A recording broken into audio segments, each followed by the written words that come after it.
Attender ఒక ఆయన ఎదురు పడ్డాడు. సార్ ఒక్క మాట అన్నాడు. నేను అందరితో మాట్లాడతా, మీకు తెలుసు కదా, ఎవరైనా వల్కరిస్తే ఆగిన.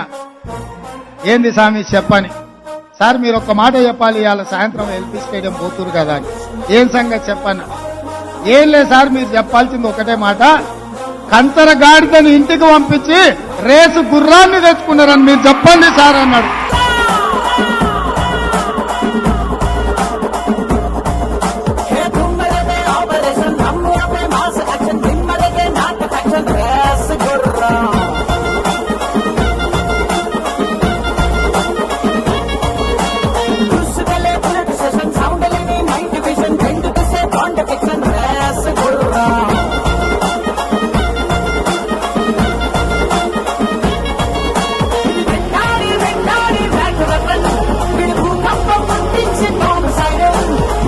Resgurrão, resgurrão, resgurrão, resgurrão, resgurrão, resgurrão, resgurrão, resgurrão, resgurrão, resgurrão, resgurrão, resgurrão.